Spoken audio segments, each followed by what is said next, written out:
This is Abnormal Entertainment.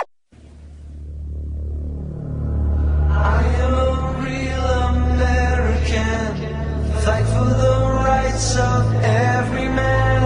I am a real American, fight for what's right, fight for your life. You're listening to the No Cry Zone, a progressive political podcast on the Abnormal Entertainment Network.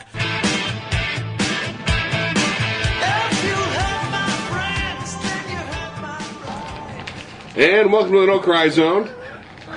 As I pull out another meat stick, I'm eating Philly cheesesteak flavored meat sticks. They look good. I know you should never eat during a podcast, but man, am I hungry.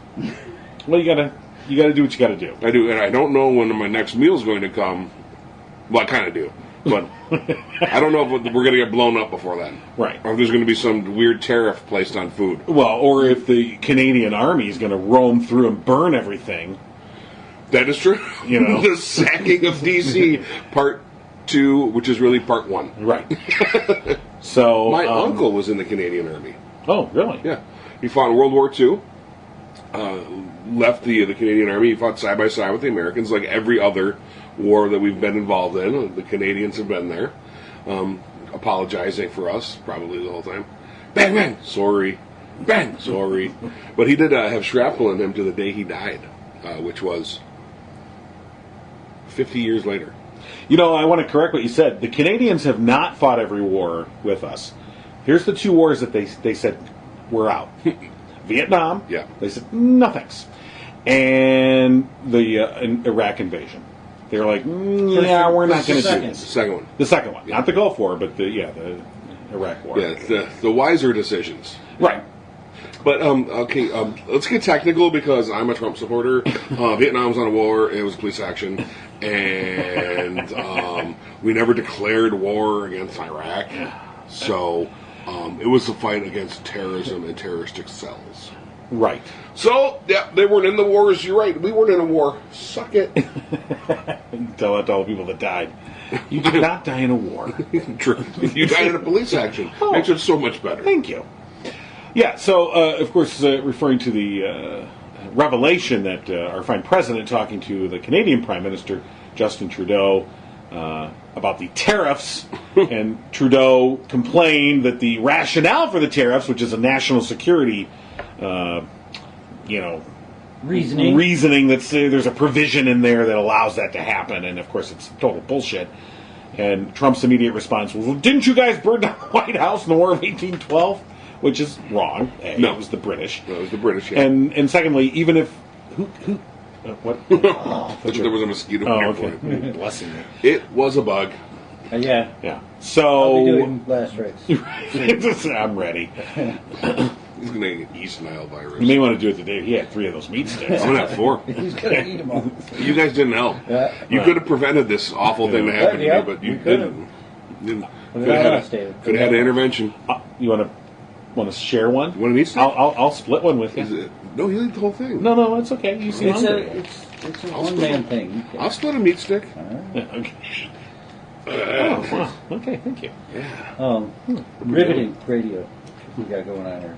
Wait till they hear us chew. Yeah, I know. So Are they good? I'll They're very meaty. sticky. Are they sticky too? Meat sticky. Well, the cheese is kind of, It's a Anyway, Swiss cheese for the Philly. So, our fine president showing his complete lack of any historical knowledge, which, shock, we already kind of knew that. But the fact that he would bring that up in that context, talking to one of our closest allies, and the Canadian Prime Minister hoping that he was having a candid conversation off the record with the president, trying to say, look, this isn't fair, what are you doing? And the president is just throwing gibberish at him. And apparently from the reports, the call went very poorly. Yeah. Not only that moment, but just the whole tone of the call. Yeah. Trump's angry, yelling at him. I mean, you're like, what are you doing? Why would you expect? And then it just makes you go, why would Trump expect that the Canadians and the Europeans would be like, okay, sure, we love it. This is pure isolationism. You know, it's I think it's worse than that. I think it's pure Trump putting himself in the middle of all these deals. Or his cronies. Well, he's blowing up all these trade deals so that he can insert his own. It's even worse than that. He's just doing stuff to do stuff. It's like the pardon thing that he's on right now, the pardon fest. It feels kingly. Right. Let me do it. If you know him personally, so in other words, Kim Kardashian, able to get an audience with the president to put forth her personal, cause about this woman that was put. And the thing was, this particular woman in Tennessee, African American woman, put in prison for life for a nonviolent drug crime. By all intents and purposes, that's one that she should have been pardoned. Probably never even sentenced to life to begin with. Right. But you go, but the process is completely screwed. That it's, if you know Trump, or he feels, so for instance, he also commuted the sentence of the boxer from the early 20th century, Jack Johnson, was it? I forgot. Yes. And but that's because that was brought to him by who was the boxer that was talking to him about that and said, you need to take care of that. In other words, it's only things that are brought to him personally by friends or acquaintances that have this connection. And you can tell the criteria is not about the offense or if it's right or wrong to commute it. It's, did these people talk bad about me? If they didn't talk bad about me, they have a chance. And if they come to me and grovel some more, then they have a better chance. And it's a photo very op, much too. it's very much like a king. I mean, if you think exactly. like a king of Persia. So here's the thing. Here's what he found out.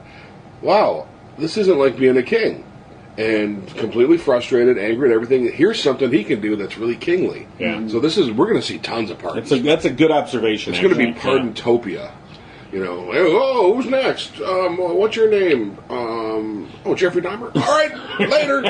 Boy, you look like a nice, upstanding young man.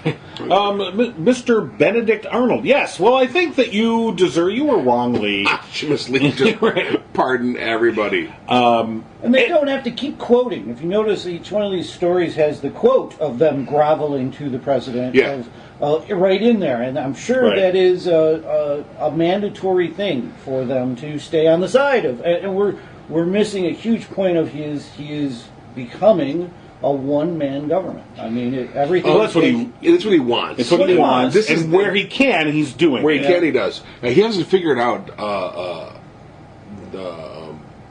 what do we call them? Executive orders yet.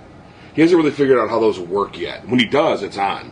But he hasn't quite figured out. He hasn't figured out how to work them because when he issues them, they're almost immediately abrogated by the courts, because they're just so poorly written. Right. In other words, he's got again the C team, the D team, writing these things out, putting them out on napkins in the drive-through at Arby's. You're like, what are you doing? So when he uses something like that could be a very useful tool from his perspective, but he uses it ineffectively because. But he understands the pardon thing because that's monarchy, right? That's king. That's what kings do. They get to commute sentences, right?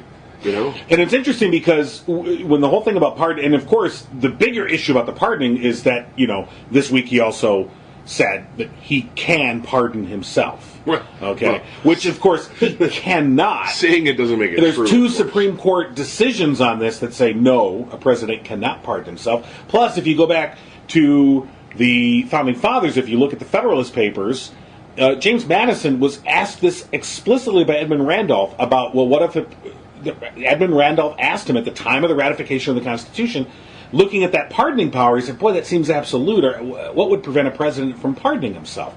And in effect, what Madison said was, it would never come to that because that's why we have the impeachment process. Because clearly, any president that would get to a point where he felt he had to pardon himself, the impeachment process would remove him from office to begin with. Mm-hmm. Because obviously you would have a party in charge that would want to do what's best for the nation. Right? Well, you have to have consensus within one party as well. It can't just be... It's chaos. Yeah. There is a consensus amongst the ruling part of the party, which is we're not going to do shit. They're looking the other way, and they're going to let him do whatever the hell he wants. Yeah. They say the right words, but then they don't do anything about it. So, for instance, Paul Ryan comes out and says, he doesn't think that the president can pardon himself. Or no, I'm sorry, my mistake. That's not what he said. He came out this week and said that the FBI did not plant a spy in his campaign. Okay, because remember there was this big issue.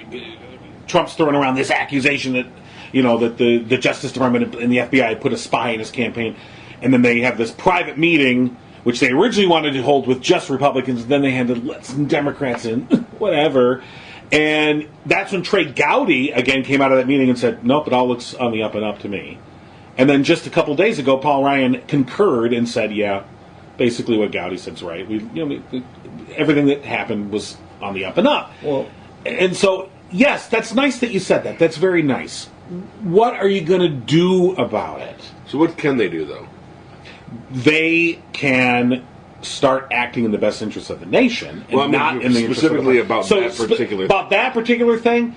They could pass the legislation that would protect the investigation, the Mueller investigation, from just being fired. No, but it's tied together. Yes, no, they can't stop him from pardoning himself. No, I mean they can't stop him from talking shit. Right. That's what they can't. No. Yeah. But I'm saying back up.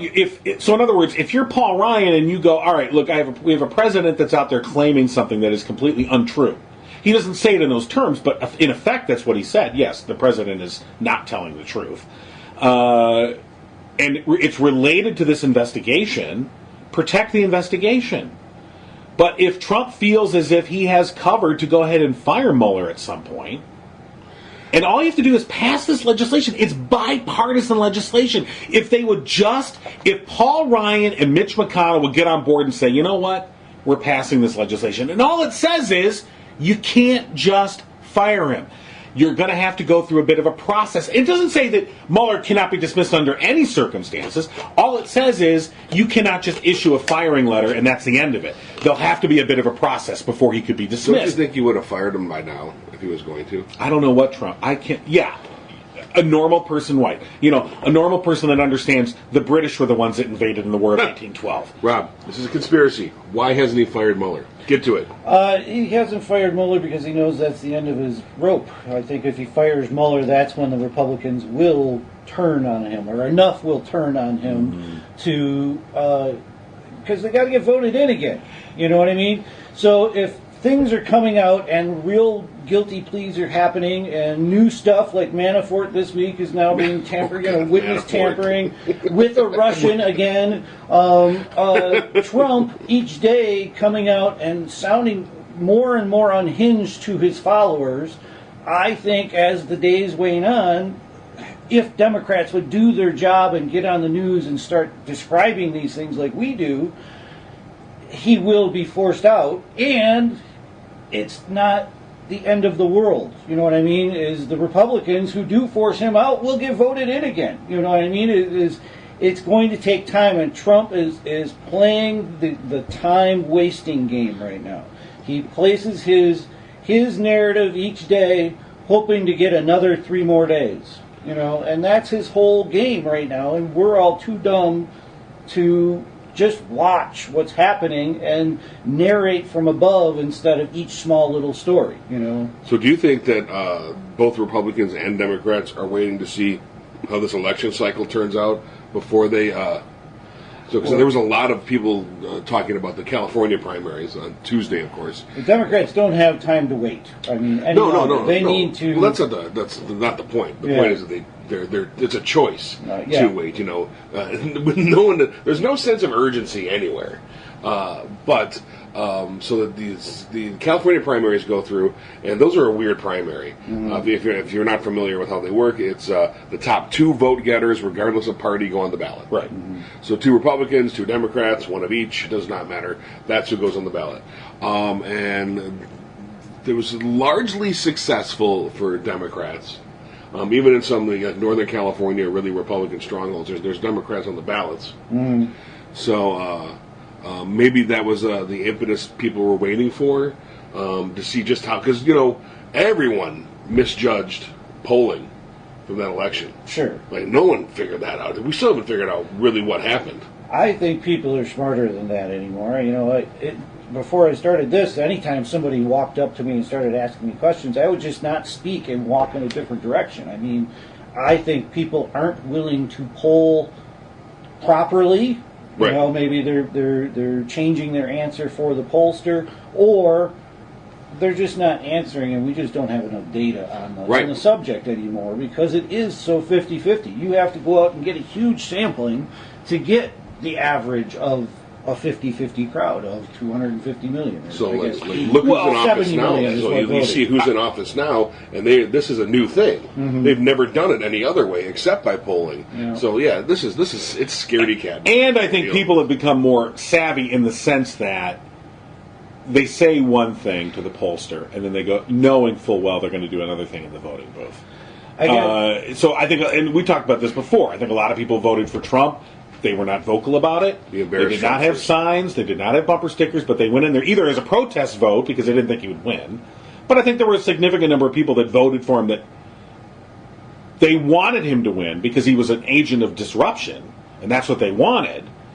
But they also understood that they would pay a price publicly because they could see what an asshat he was. But they wanted an asshat. Right. They wanted an asshat. Yeah. We have to remember that those people voted this asshat in for what's going on. Yeah, for his mobster mentality, for his get it done. But it's not anything they wanted done.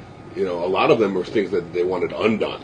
Undone or redone, like the abortion laws and the gun laws. You know, any law that's on the book about guns, you talk to a gun nut, they want it gone. I mean, it's every absolute crazy person out there wants no gun laws, and that's just insane to me that's how they interpret a free and safe society is no gun or no laws, you know.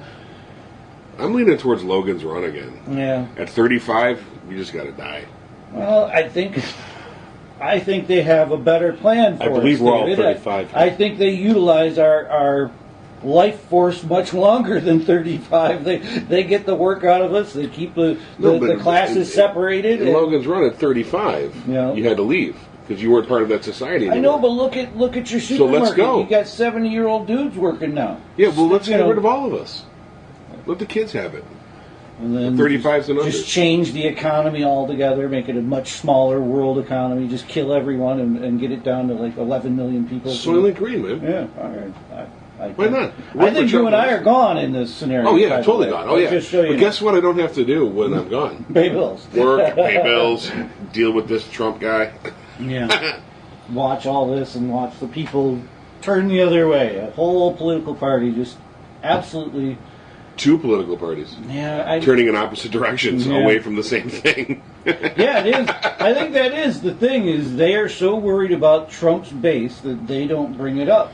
And I think that's the problem, they're worried about that small base. Because they can't figure out how big it is. That's what we're getting back to. This is everyone that's in office right now does not know how to function because their entire political lives, their entire careers are based on polling. And polling doesn't work anymore. So, what do? I sit around and I wait and I see how these primaries go. And I sit around and I wait and I see, who calls my office.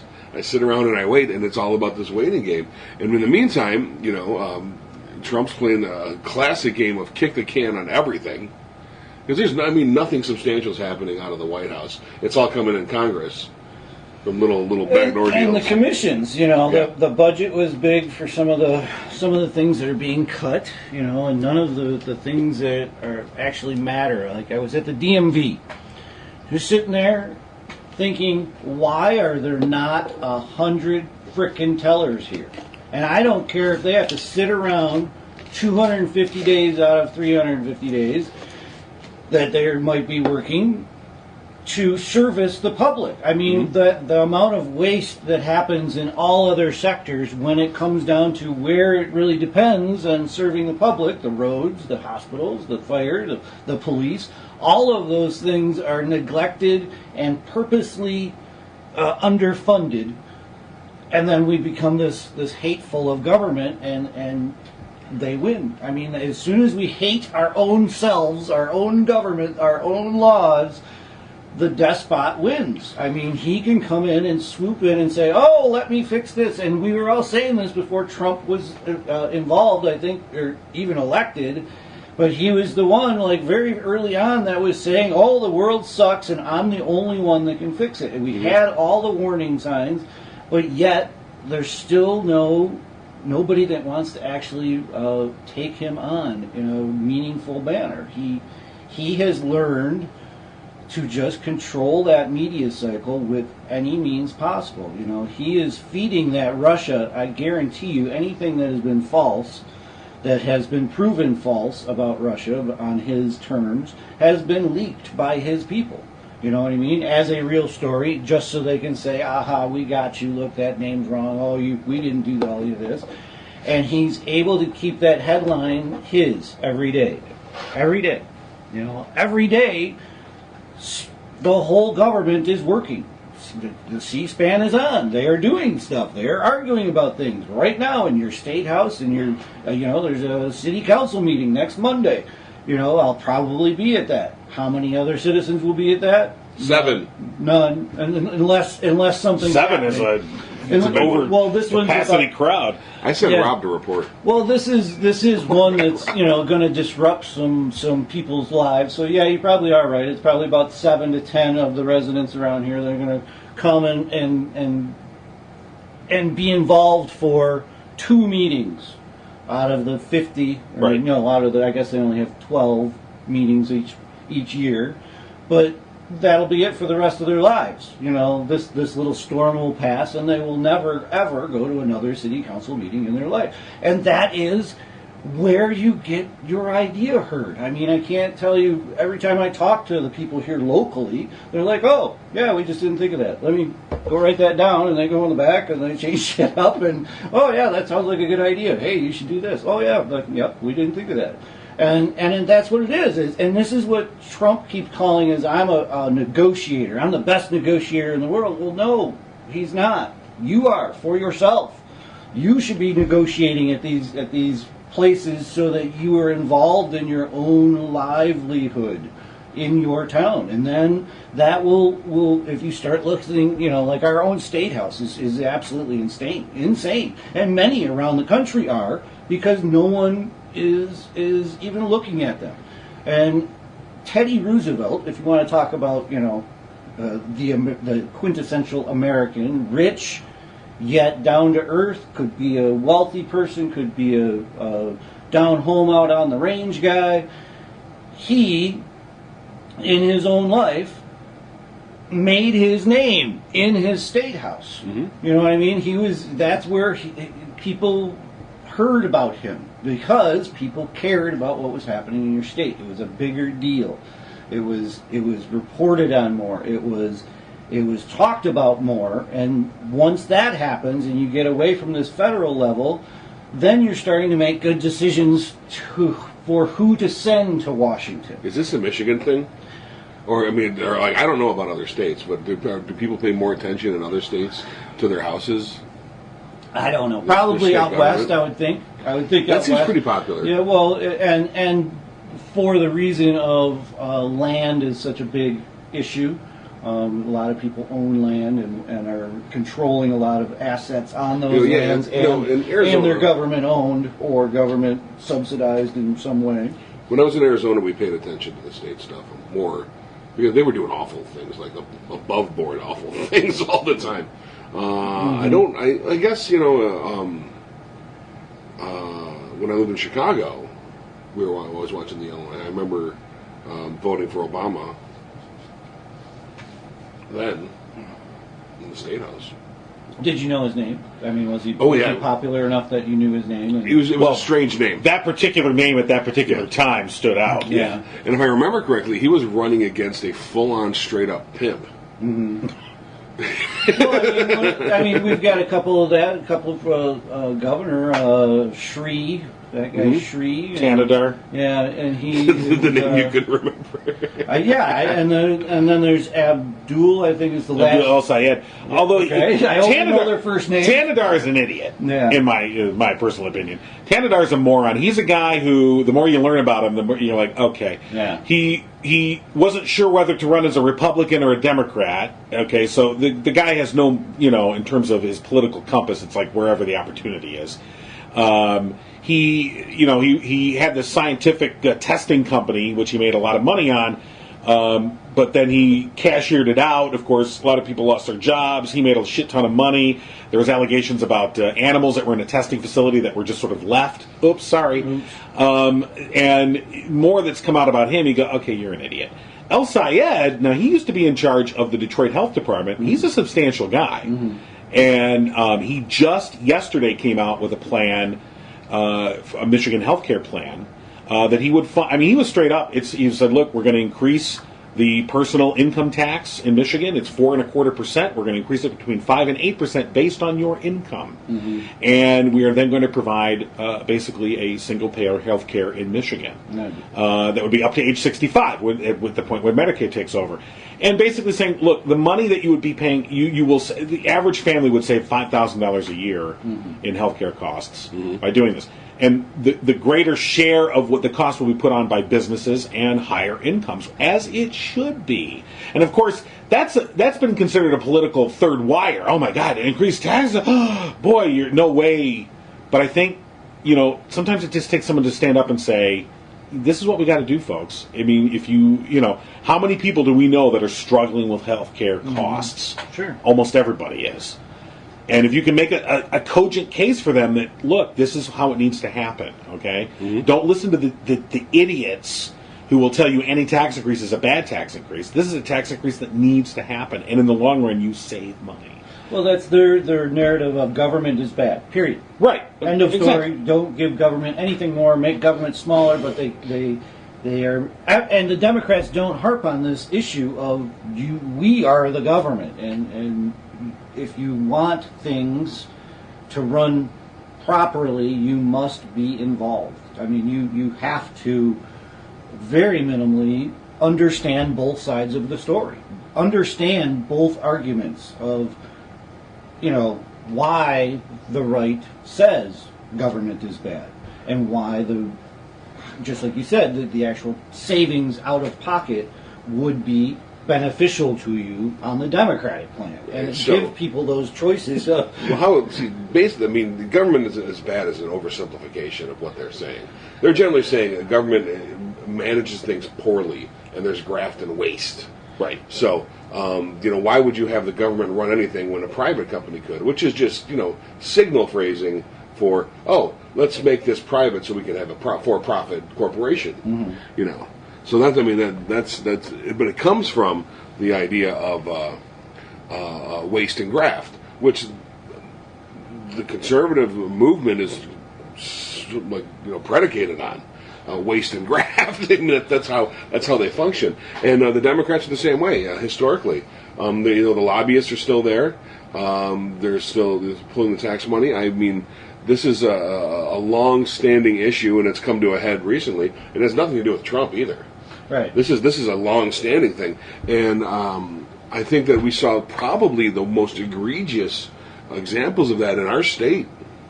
Sure. With Snyder and the Flint water crisis, the deal with Nestle, and just the natural resources being pumped out. So I mean, we're no stranger to it.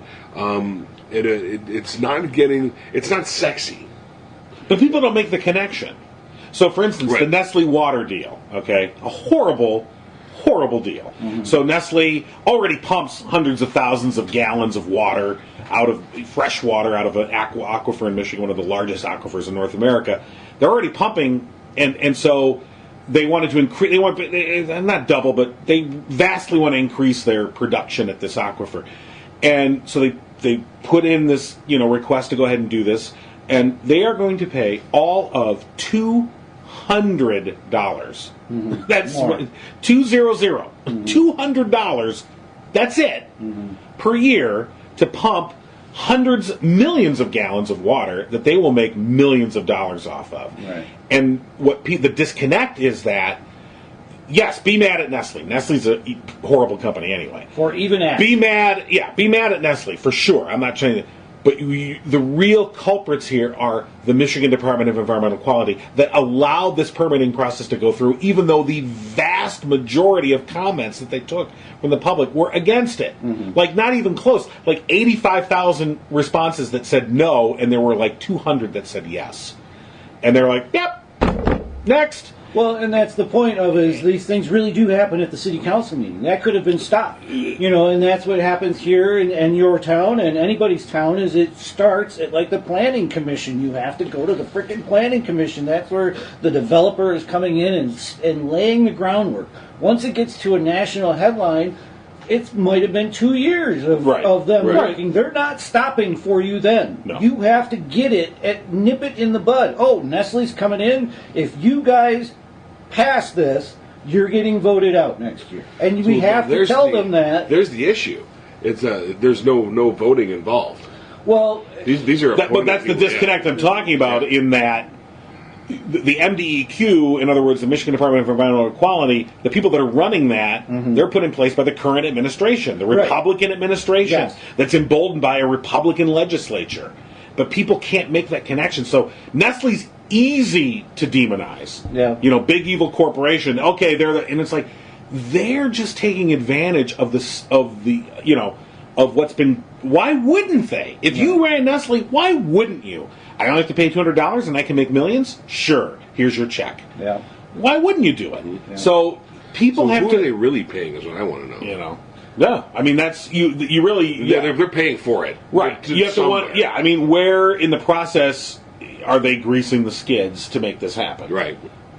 Well, I brought it up once. I did some research. France actually does have limits on their election, and for that reason is you can only spend so much, so that a big banker or a big Nestle company can't come in and give that guy millions of dollars, which will disappear in the campaign fund over the course of time. And it won't matter, it does allow you some control, and they also limit the amount of election period. You can't be talking about election shit for 2 years. It's 90 days, this is our election series, or schedule, and this is what we're going to be doing, and everybody's going to vote at the end, and then we're going to be done. Wow. And then... Freedom fries. Freedom fries. Yeah. 2 words to explain why no one pays attention to France. France, yeah. And by no one I mean idiots. So what would say oh God, I can't think of the term. We pulled out of the Iran deal. The rest of the free world is in the Iran deal, and therefore the White House is doing something to our allies. Sanctions. Thank you very much. They've sanctioned France and Germany and Great Britain and Canada. Well, we have put sanctions on the people running the planet. Not only that, what we're trying to do is we're trying to implement sanctions against the people that are keeping the deal. Yeah. We broke our word. Yeah. We made our word as a nation, and now we're breaking it. Okay? And now we're trying to penalize the people that we entered into an agreement with, that we urged to get into an agreement with us, and now that we're like, we changed your mind, fuck you.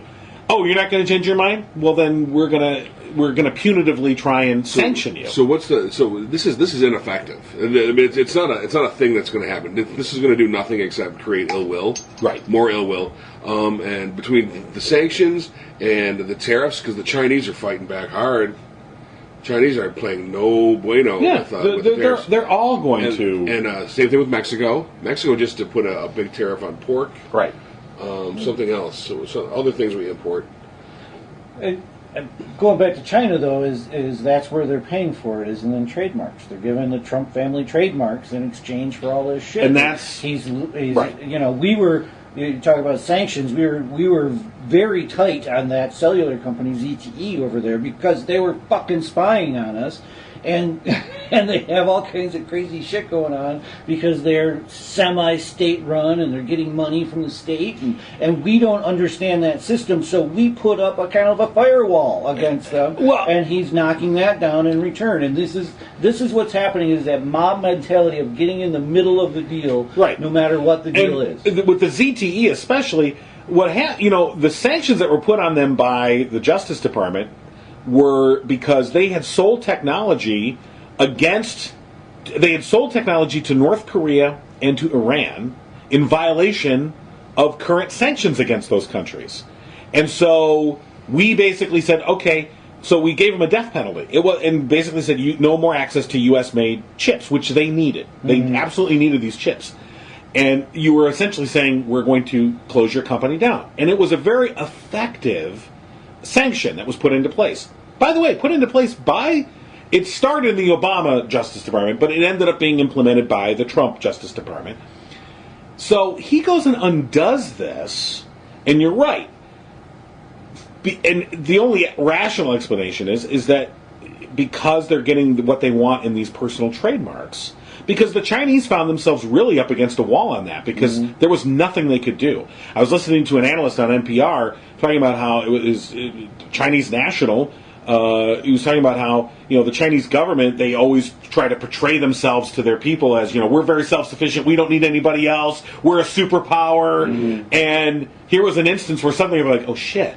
And they were really going to be, and they were going to have to, people were going to lose, thousands of people, tens of thousands of people were going to lose their jobs. That company was going to go out of business. There was no saving it, there was no downsizing it.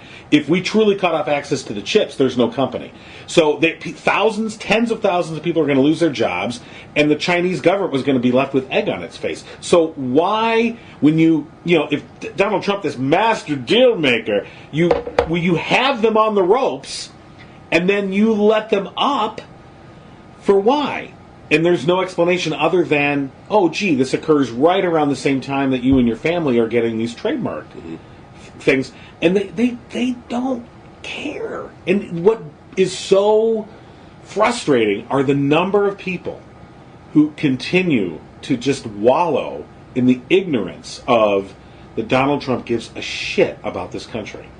And it's so damn frustrating. Yeah. He is a mobster. They kind of have to, though. He's John Gotti on steroids. And that's the countries that, he's dismissing all of our allies who we've actually installed democracy, and they have these wonderful bodies of law and roadblocks for that mob mentality of getting in the middle of deals. And he is working with all of the countries that have kind of gone off on their own and ended up as a authoritarian or a mob-based culture. The Chinese are very authoritarian, and they basically control their people and control the economy. And Trump is probably right. They do dump on the United States, but it's for saving face reasons. It's to keep that facade going to their people that they are a superpower when in fact they are not, and a single straw on the camel's back can break it. And that is the same for Russia. They're heavily dependent on oil, and here we are pushing with our own EPA, oil and gas and drilling more, and Zinke trying to go and get more oil, and the coal, and we're pushing the wrong way because our president is in bed with the wrong countries around the world and in their economies. You know? So talking about Russia, again, Russia's so dependent, they're almost solely dependent on energy, oil. For their economy. And one of the leverage points that Putin has is he supplies a lot of oil to Europe. Yeah. Okay? So the Europeans have to they tiptoe around this because they know they're getting a lot of their resources from Russia, and economically speaking, Russia could really hand it to them. And so even over the stuff that was going on in Crimea, yes, they openly were saying this is bad, but in actual practical terms, they were reluctant to do anything really serious. So the point is that Putin has this leverage point over Europe, and you go, if you're the United States, and you think, okay, how do we alleviate this? How do we lessen his leverage over our allies so that we can act in concert together? And you would say, how about push renewable energy? Yeah. Okay. We should be pushing not oil, not more coal, not more oil. We should be pushing wind and solar and encourage. And the Europeans are far ahead of us as it is anyway. But really encourage to say, start working really hard now so that in 10 or 20 years you're way ahead of the game and you're much less. The dependency on Russian oil is. Take away that leverage point, but again, that requires strategic vision, and we have neither. Well, you've hit the problem, though. 10 or 20 years later, I'm going to be alive. Right. Screw it. Yeah. Right. And it goes to the government is good, as Germany actually forced the energy companies to supply, essentially. They gave a no-interest loan that was paid back through your energy bill to get, I believe it's like over 50% of houses in Germany are on solar and are at least 40% dependent, 40% rejuvenating to the grid. Right. Of their own use. So therefore the grid is now only needing to produce 60% of what it was. And if you think about, the energy use of 60% of a whole, or 40% savings of a whole country, it's dollars. And that's what I want to try and get across to our fiscal conservatives is going green is dollars. It's dollars in your pocket when you make that investment, and it's our government that has to do it. I'm watching the free markets. Yeah, well, I'm watching the Roosevelts, or the Roosevelts. I always say it wrong. And that was one of Teddy's big things, was to be self-dependent and have other countries coming to you for that technology, for those ideas. And it's just like the chip. You will find those things that we can produce, that we can create jobs, that we can create an economy off of. Each time we think of a new green energy idea is a whole new opportunity for this country and for every person in it. And we don't have anybody speaking to that. I mean, our Democrats who are for the green, they're speaking all wrong. They are talking about controlling and carbon taxes, and they are using the wrong messages. And I do believe these are purposeful words that are being fed to them by their lobbyists who don't want it either. Just like universal health care. Their lobbyists are telling Gretchen Whitmer that, hey, you know what? Your money might run out if you keep at this, this universal health care thing. We got insurance companies, we got pharmaceuticals that want to make money, and if you keep doing this, your money's not going to be here anymore. And that is the state of our nation, and the only thing that we have to fight any of that is our own government, and that's what it was instituted for. And we need to get together and understand that point if we're ever going to make this thing work, this experiment. Well, nope. Well, good luck with that. Here's the best part. Once we do bottom out, we have all this technology we can fall back on. No, once we do, I mean, if you go that route, if we do bottom out, it is actually mob rule at that point. I mean, somebody, a person of smarter thinking than the average man, as i.e., a Trump or a Manafort or a person like that, will come in and control all the markets of all the things, and it will be a mining country or a mining town. We'll control it because we're going to be the only town with power, because we know how solar works. When it's a Mad Max scenario, come to the resort. Yeah, we have things. We have air conditioning. But do we? We will. I mean, we live in a state now that currently provides a tax break for solar. Yeah. And is about to take it away because no one's using it. They discourage you from using it, and basically the tax break is that you can sell your excess energy to the grid. Right now, the law says any excess energy you produce off your solar panels, you don't sell. The grid has to buy. They have to buy it from you at market rates. And the laws, first of all, so they're changing the law in two ways. One, they're taking away the tax credit for even buying the solar. So there's no incentive there, or the upfront incentive to buy the solar. You were getting a tax break to begin with. Secondly, they no longer have to buy the excess electricity, and if they do buy it, they do not have to buy it at market rates. They can buy it at cut rate. You've really drastically, again, reduced the incentive for people to use solar. But you didn't need to, because the vast majority of people don't understand how it works and don't want it anyway. Well, I agree. I mean, but even here you have this program in which more people could be. I mean, look, I don't have solar, and I should. And you go, well, why don't I have solar? If I could afford the cost, cost. That's the thing. And really, when we think about it, if we were better, I mean, I'm not going to be a hypocrite. Like I said, I'm being honest. I don't have solar, and I should have solar. But maybe the government, these agencies, should be doing a better job of advertising that, of educating the public about hey, actually it's not as much as you think it is, or implementing programs that can maybe help you with the cost of doing that. That needs a budget. Yeah, but then I know we got to pay for planes. Dreamland. Got to pay for planes. Well, see, that was what Germany did too. Is they just took away the upfront. I mean, you ended up paying for it. It's just you just didn't have to put out money because they realized people didn't have the money. Right. So they made the power. Once again, it goes back to the government forcing the power companies, which is not what we're getting now. We have government now that is for the power companies and is espousing the falsehoods of, well, you know, we have infrastructure in place and it's our infrastructure and no one, helped us pay for it, which is bullshit.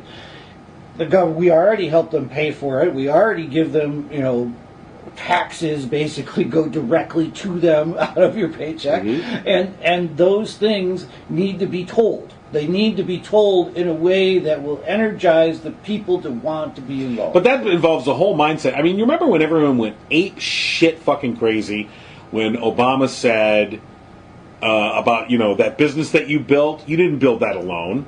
And he talked about how the fact you're building it on top of infrastructure that we all built together. Right. So yes, that's your business, but understand that it's plugged into a public grid that we all paid for together. And of course, the Republicans and Fox News all went ape shit, but the point is that it was so that mindset is a pretty much a common perception amongst the American public. Right. The weird thing about that is that the people that went apeshit were the people that didn't own businesses.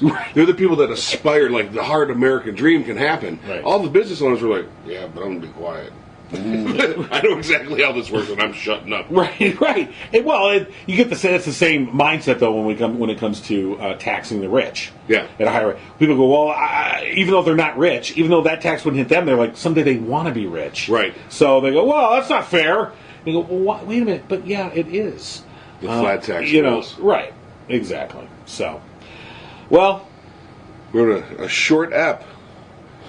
Kind of goes to the Bernie thing, though, just to kind of fuel your fires. Is the Bernie folks are talking about these things, and the Democratic establishment, with air quotes, is not. So here's my challenge to the Bernie folks: figure out how it works first. Get inside, then try and fix it. Don't throw rocks from the outside because that's completely useless. I agree. I would think a whole separate party. Why not? Just start your own party at this point and not depend on those things. It's just not going to happen. That's a lot of work. And this is not a group of people who are they'll do a bunch of work. But it's all like feel-good, happy work. Yeah. No one's willing to do the very hard No stuff. One's willing to compromise. That's true. That's what the problem is. Is that if if you're a hardcore Bernie, and then you got somebody else that's a hardcore libertarian, there's areas in which you could work together. You could say, all right, these are things, but I'm going to have to. Okay, libertarian, you're going to have to compromise on government health care. Good luck. Right. And Bernie, you're going to have to compromise on gun control. Okay?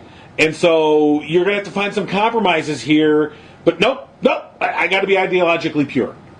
And no one wants to compromise on anything. And the only people who aren't ideologically pure are Republicans, and they're benefiting from it. Right. Well, I mean, they go where the wind goes. They have no shame. No. I mean, there's no shame. And our Democratic leadership has no shame either. They're still playing the same system. They have no fucking brains. Which they do, because they're as individualistic as everyone else. They're protecting their spot. Yeah. Those spots are being protected. Wow. And I think it's taking some time. It's not instant gratification like we all want, but this new wave of slightly purple people.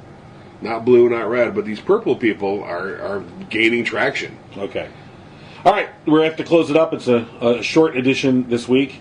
So as we close it up real quick, predictions, who will be pardoned next? I'm going to go with pardoned next will be Mike Flynn. Interesting. Rob? Frederick Douglass. Was he convicted of anything? Trouble just assuming well, he's black. He must have been convicted of something. Your pardon. I didn't do anything. You're welcome. I predict he's going to re-enslave Frederick Douglass. 112 years a slave, the Trump story. This song is called Baby Don't You Cry.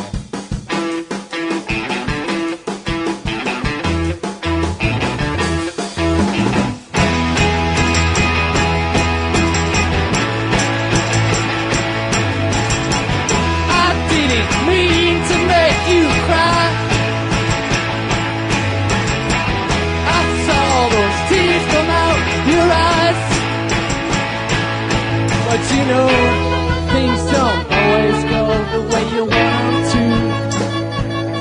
And you know, I'll do anything to keep being with you. Baby, don't you cry. Don't wanna see until you know that. Baby, don't you cry.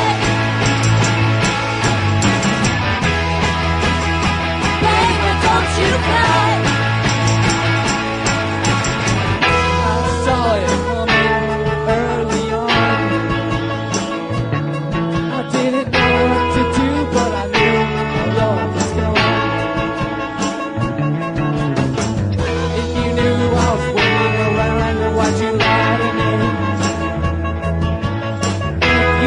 Things were okay, then why'd you go?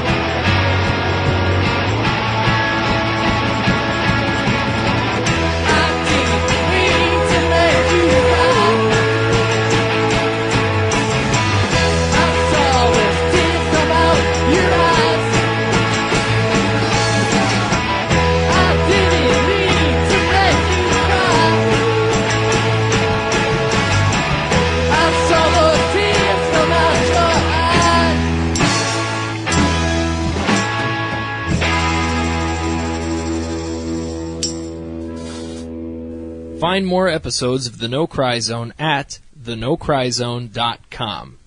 Tweet Rob, John, and Dave at No Cry Zone. And find The No Cry Zone on Facebook. Listen to every Abnormal Entertainment show on Google Play, Apple Podcasts, our YouTube channel, or anywhere you find your favorite podcasts. And don't forget to visit abnormalentertainment.com. You've been listening to the Abnormal Entertainment Network.